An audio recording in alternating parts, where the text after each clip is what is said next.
turn into your Bibles to Acts chapter 13, if you would. And we're going to be looking just at a particular verse in chapter 13. And this is Paul's first recorded sermon in Acts, or in the Bible for that matter.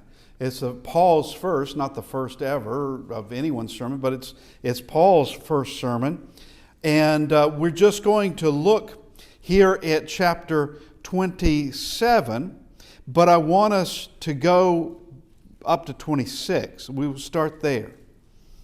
And it just so happens that Paul is preaching this lesson in a synagogue in Antioch of Pisidia. So he has a Jewish audience. And we see in verse 16, then Paul stood up and motioned with his hands, "Men of Israel, and you who fear God, listen." All right, so we come down to verse 26. "Men and brethren, sons of the family of Abraham, and those among you who fear God, to you the word of this salvation has been sent." He is bringing them the gospel. They are hearing it now.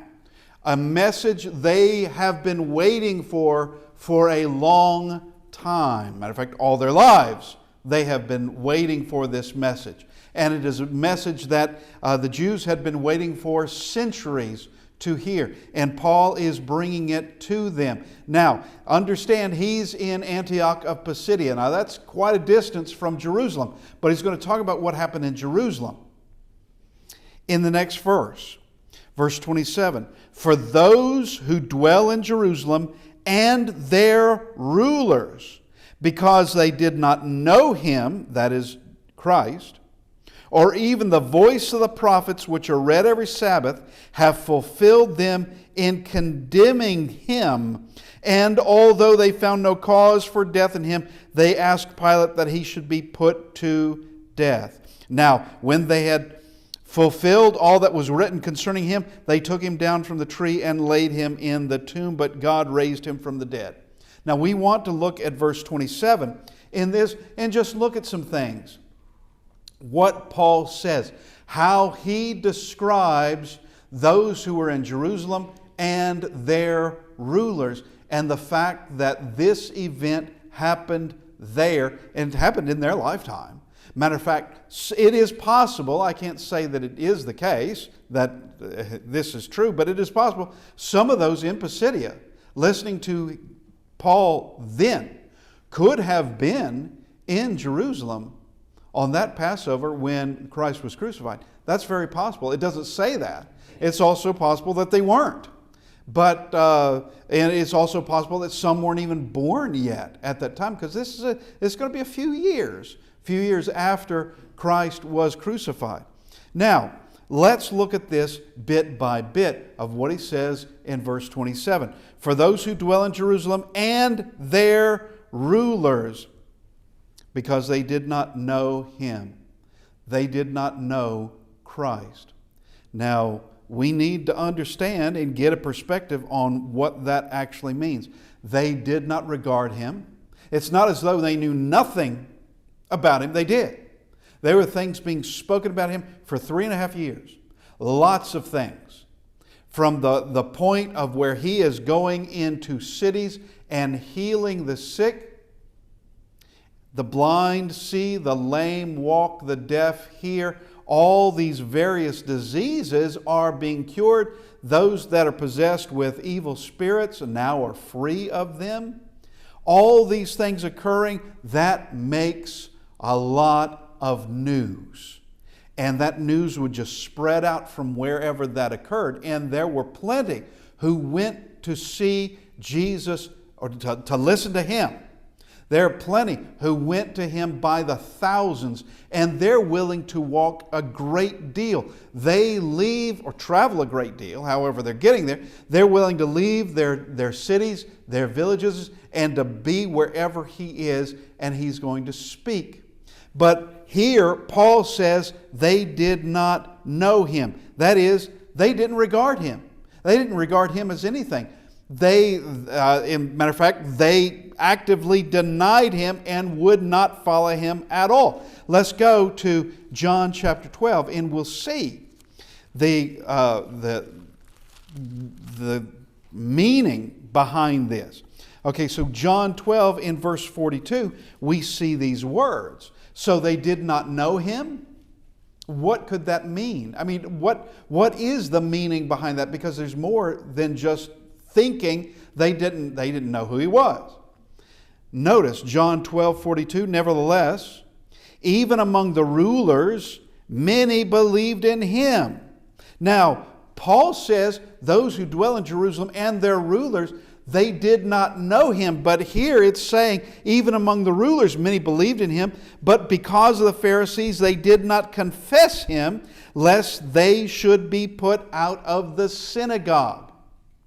What then does Paul mean they did not know him? Once again, they're not going to confess him. They're going to deny him. To know him would mean to follow him. To know him would mean to regard him as the Son of God.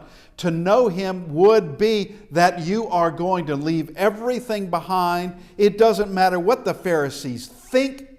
Do you want to follow them into hell?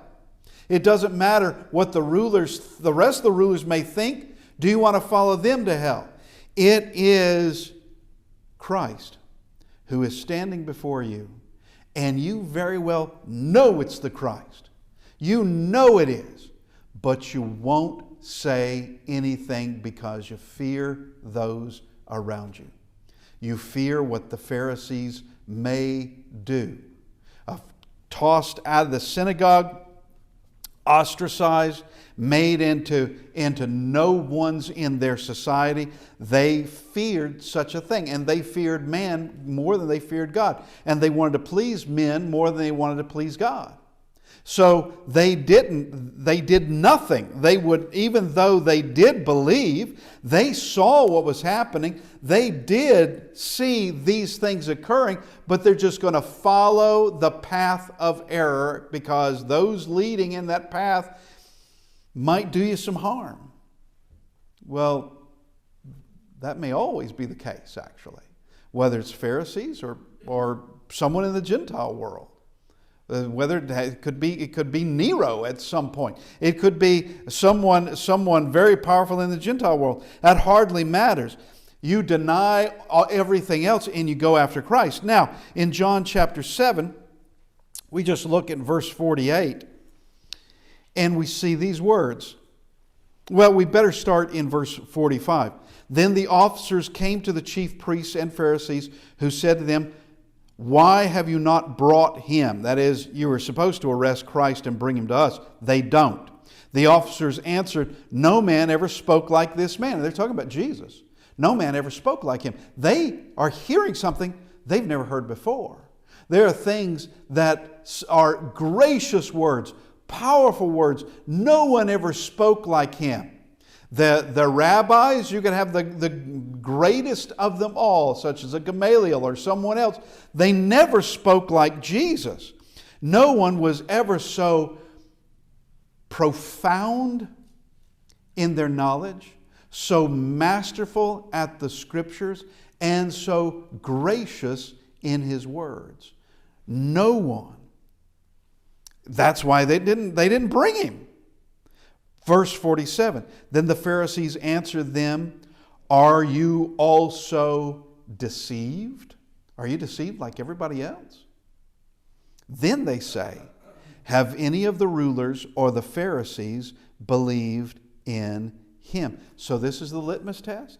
This is the test whether Jesus is the Christ or not, whether the Pharisees or the rulers have believed in him. Is that the test that is supposed to be? Because I can show you from Matthew chapter 23, if we go there, you don't want them as the test. Because if they are the test, they're never going to let you follow Christ. You're never going to be one. You've got to deny all that, such as like Saul of Tarsus did, who we are examining the words of his speech or his preaching in Acts chapter 13. All right, so Matthew chapter 23, And we look in verse 13, "But woe to you, scribes and Pharisees, hypocrites, for you shut up the kingdom of heaven against men. For you neither go in yourselves, nor do you allow those who are entering to go in." If you're waiting on them, they're never going in. And if you're looking for their permission, they're not going to give you permission. They're never going to say, "He is the Christ, follow Him." As a group, they're never going to do it. So this is going to be a matter of personal faith. It's going to be a matter of personal strength that this is done. Now, Paul says that those that dwell in Jerusalem and its rulers did not know Christ, and that's correct. They would not regard Him as such because they plotted His death. The very Messiah they had been looking for, the very one that is read in the synagogues that every Sabbath, the very one that through all the centuries that it is going from one generation to the next generation of the hope of Israel, and now He arrives, and what happens? You won't even regard Him as anything, but you put Him on the cross and kill Him. That's what you do. Now, we see the next part here in Acts 13 verse 27, that they did not know the voices of the prophets read every Sabbath. All right, now, they read them. If we're talking about the scribes in this, the scribes wrote them down as a career. They wrote them down. But here, every Sabbath, you have the prophets being read. Every Sabbath, they're going to be reading something in the synagogues. They're going to bring out some scroll, and something is going to be read. And this would be from Moses to Malachi. They're going to be reading these things. And every Sabbath, something is being read out of the prophets. So they read them, they in fact heard them, and they also rejected them. Did not consider them like they should have. But they knew about the Messiah. All right, they knew all that, and would talk very excitedly, no doubt, about the Messiah who would come. Going from Genesis 3:15 with Moses writing that, it is God speaking directly to the serpent, and of course Adam and Eve are present. They hear it too. Here is the first words concerning that hope that's going to take away the power of Satan. It's going to take away sin. We also have Psalm 110:1, where Jehovah says to David's Lord, the very one that David calls his Lord, "Sit at my right hand till I make your enemies your footstool." Now, they understood Moses spoke of the Messiah in Genesis chapter 3. They knew that. They knew that David spoke of the Messiah in Psalm 110:1, or actually generally in 110. They very well knew that, and they could recite those things, there is no doubt.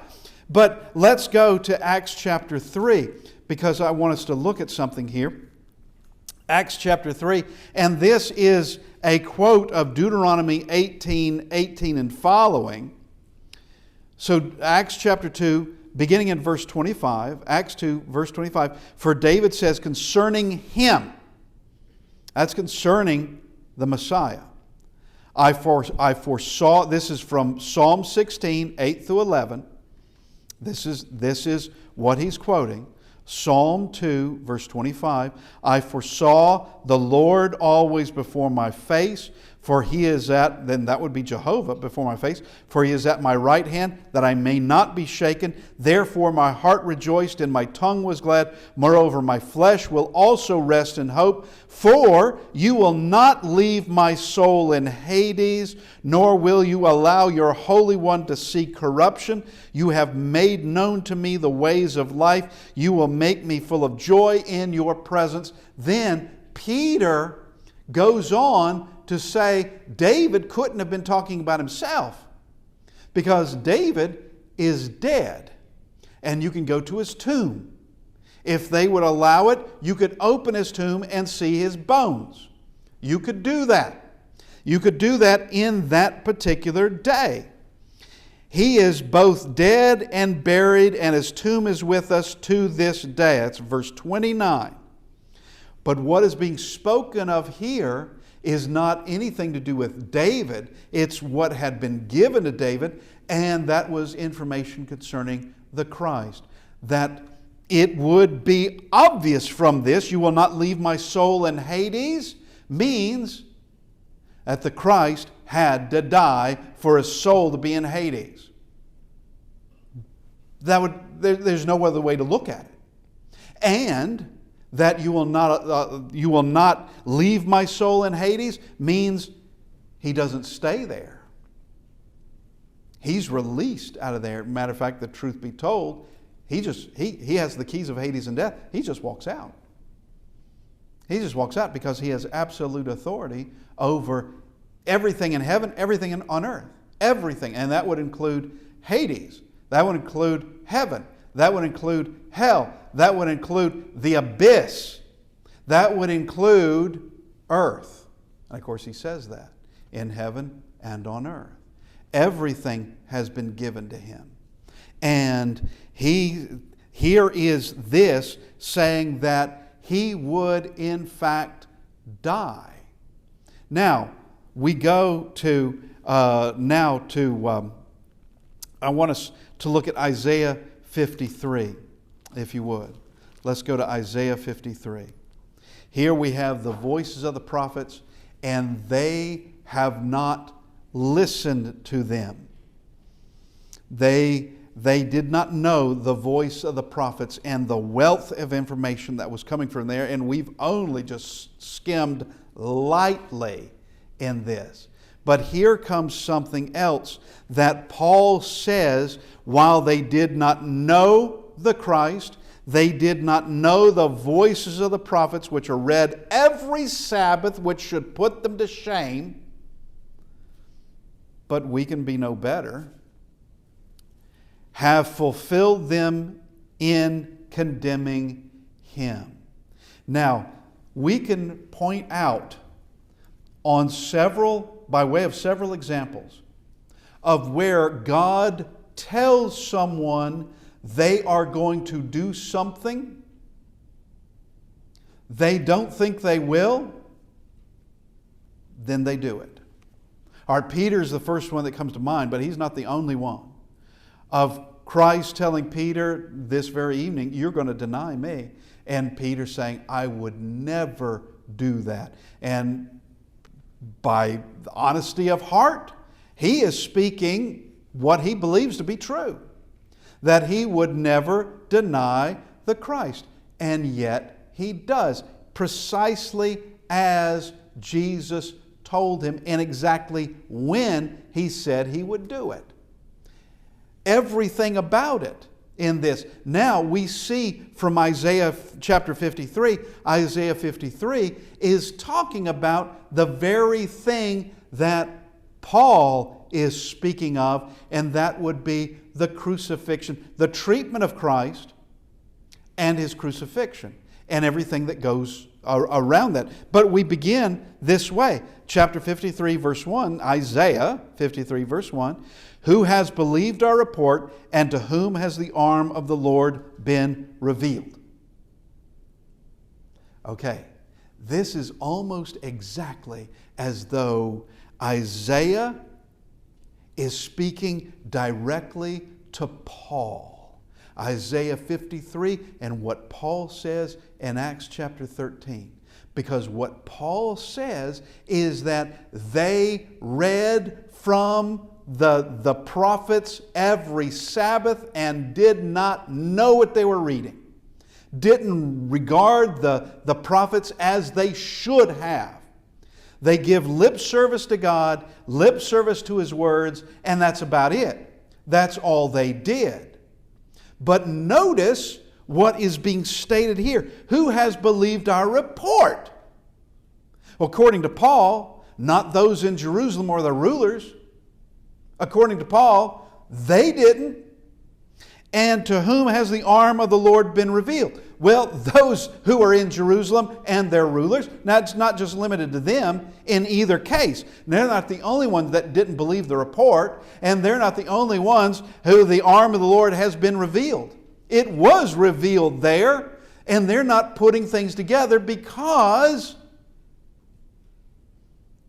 their minds are being clouded by their own desires, as we have already read, fearing men rather than God, that they would rather have the applause of men than a reward by God. They rather be seen as a loyalist to Jewish society as it was in that day. It was never meant to just stay. It was meant to follow Christ, not to remain stagnant in something that has been totally fulfilled and closed and now gone in time. That is the law of Moses. Never intended to do that. But who has believed our report, and to whom has the arm of the Lord been revealed? It's been revealed to them. It's been reported to them. Did they believe it? No, they didn't. For he shall grow up before him as a tender plant and as a root out of dry ground. He has no form or comeliness. And when we see him, there is no beauty that we should desire him. He is despised and rejected by men, a man of sorrows and acquainted with grief. And we hid, as it were, our faces from him. He was despised, and we did not esteem him. Who is Isaiah talking about? This is prophecy. Isaiah cannot be talking about himself, because this is going to be occurring long after Isaiah is gone. And we did not esteem him. What does that mean? Not knowing him, not knowing who he was, or having any regard for such. That Christ comes to this earth as a meek man, as a man full of the teaching of God, as a man who there is nothing but benefit being around him and having him around, and every type of prophecy concerning the Christ is being fulfilled by him and in his life. It's all being fulfilled.